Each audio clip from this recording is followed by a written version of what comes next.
Selebrasyon ng Philippine Creative Industries Month ngayong buwan ng Setyembre. Makakausap natin ngayon si Assistant Director Jodan Darong ng DTI Competitiveness Bureau. Magandang araw po, sir. Magandang umaga po, magandang araw po sa nakikinig at nanonood po ng iyong station ngayon. Laging handa po, sa laging handa public briefing tayo. Director, this is Aljo Bendijo ng PTV, sir.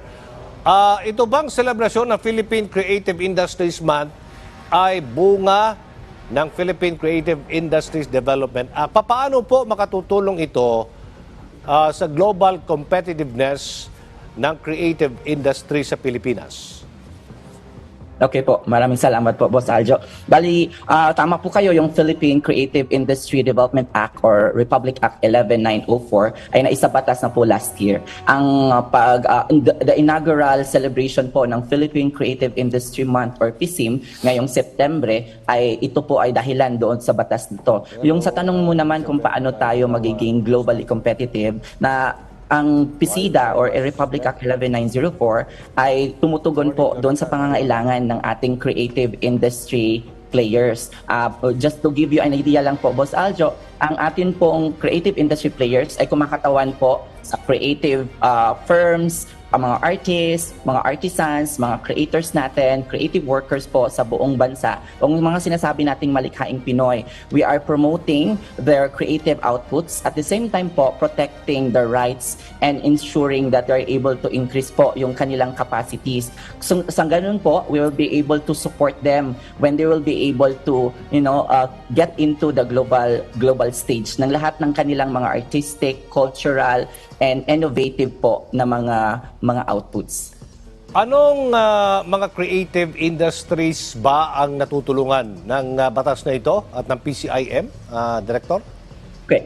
Okay. So, Boss Aljo, mayroon po tayong tinatawag na siyampo na creative industries. Ang pinakauna po dyan, ang tinatawag natin na audio-visual media domain or industry. Kung saan po nandyan po yung ating sinasabi na mga film, animated film, at saka musical score or music industry. Nandun po to yung pangalawa nating sinasabi, ito yung digital interactive media, kung saan nakapaloob naman po dito yung mga game industry, mga software and mobile application, at saka po kasama din po dito yung mga digital creative content.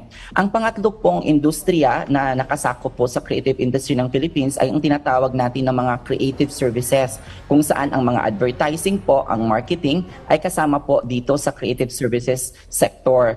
Ang pang-apat naman po, ito yung tinatawag natin design. Nakakatuwa po na ang architecture, urban landscaping, pati po yung mga furniture, jewelry, toy making at textile and fashion ay kasama po dyan sa design industry. Meron din po tayong publishing and printed media. Ang mga books po, mga magazine at kung ano-ano pa ay nakatuloy po dyan sa publishing and printed media. Meron po yung atin pong mas marami po nakakaalam sa atin sa nanonood po ng PTP Laging Handa ay yung pong tinatawag nating performing arts, kung saan ito po yung mga live music, mga theater, at kasama din po yung mga tinatawag nating mga dances, live events, and concert. Marami din po sa atin ang mga pintor, kaya po ang visual arts industry ay kasama din po sa Philippine Creative Industries na tinatawag. So nandyan yung mga painting, Boss Aljo, kasama din po yung photography dyan, at kasama din po yung art toys at ilan pa. Meron pong mas exciting po na industry na nakapaloob po sa Philippine Creative Industry. Ito po yung tinatawag na traditional cultural expression. Kasama po dyan yung mga celebration festivals natin, pero mas maganda pong isipin na pati po yung mga culinary practices at gastronomy ay katuwang po dyan. Ang pinaka-last po na member ng creative industry sa Pilipinas, Boss Aljo, is yung tinatawag na cultural sites. Ito po yung mga museum po natin, mga monumento na may mga historical significance sa country. Alright, gaano kalaki ang contribution po ng creative industry sa paglago ng ekonomiya ng bansa? Boss Aljo, magandang tanong yan kasi yung Philippine Statistics Authority noong March 23 ngayong taon na to, naglabas po sila ng preliminary estimate na yung taon daw po na 2022, 6.98 million Filipinos po ang nasa formal creative industry, kung saan nakapag-contribute sila ng 7.3% sa GDP noong 2022. So that would be 1.6 trillion po na peso. So kung titingnan nyo po yung global average, Boss Aljo, ay mga 6% po. At ang sabi po ng datos ng Asian Development Bank, sa taon po na 2030, magiging 10% daw po yung global average ng contribution ng isang creative economy. So doon po namin tinitignan na sana po pagdating ng panahon at dahil sa selebrasyon natin sa buwan na ito, masasabi natin na maaabot natin yung from 7.3% to the 10%. Pero ang gusto ko lang din linawin na marami pa po tayong member ng creative industry or Malikhaing Pinoy, Boss Aljo, na hindi pa po saklaw doon sa preliminary estimate kasi po sila po ay part ng freelance or gig economy. Okay. Alinsunod sa pagdiriwang ng Philippine Creative Industries Month, ano po yung tatlong key projects ng DTI ngayon, sir, para sa pagiging malikhain ng mga Pinoy? Yeah. Ang Department of Trade and Industry, baka po magtataka po ang mga ating mga kababayan. Ang Department of Trade and Industry ay isa lang po sa agency na kumakatawan po sa Philippine Creative Industry Development Council. Katuwang po namin ang mga ahensya ng Department of Education, Department of Science and Technology, pati po ang NEDA, Department of Tourism, Department of Information and Communications Technology. Katuwing din po namin ang DILG, CHED, ang NCCA at saka Intellectual Property Office. So ang Philippine Creative Industry Council na chini-chair ng DTI ay gumawa po ng tinatawag na mga programa. Ito po yung pinakauna, isang Fiesta Kucha. Ito po yung Regional Creative Festivals po. So ang kumakatawan po ngayon ng Luzon ay Baguio at ang kumakatawan po ng Visayas ay ang Cebu. Ang kumakatawan po ng Mindanao ay Davao at ang kumakatawan po ng BARM ay Cotabato. So sa buong buwan po, Boss Aljo, ito pong mga Fiesta Kucha or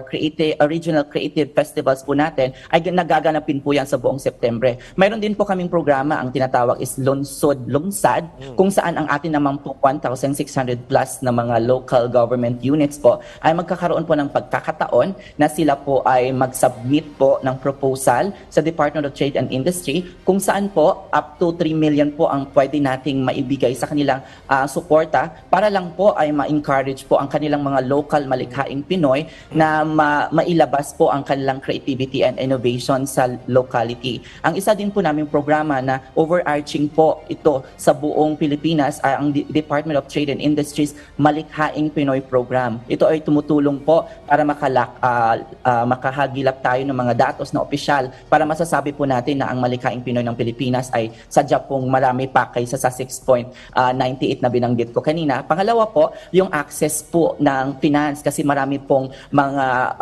creative firms or mga artisans, mga freelancers na gusto pong mag-access ng finance and ng credit. Meron din po tayong programa under sa Malikhaing Pinoy, ang tinatawag natin na access to technologies. Kasi po sa DTI po, we are accepting the fact na ang creativity po will access for innovation. And when there's innovation po, that could actually spur economic development. And lastly po, yung Malikhaing Pinoy na program na yan, Boss Aljo, ay nagbibigay din po ng access to creative learning hubs and academies and creative learning spaces po sa buong Pilipinas. At kami po ay tumutulong sa mga creative Filipinos na global po yung kanilang creative outputs para po makarating sa ibang bansa. Okay, mensahe na lang po para sa ating mga kababayan, Direktor. Okay po, Boss Aljo, ako po ay nagsasabi na ang September ay buwan po ng Philippine Creative Industry Month. So maraming salamat po sa lahat po ng nanood na po at tumangkilik po sa lahat ng activities. Boss Aljo, mayroon po tayong tinatawag na 40 PSIM co-branded events all over the country at hindi lang po ito sa loob ng buwan ng September. Ito pa rin po ay mangyayari sa buong taon. Pero ako po ay nagagalak na i-invite ang lahat na kung saan po pakisundan lang po yung www.pcim2023.com kung gusto nyo pong sumali at makilahok sa inaugural or first celebration ng Philippine Creative Industry Month 2023 ng Pilipinas. Maraming salamat po. Thank you, Assistant Director Jodan Darong, the DTI Competitiveness Bureau.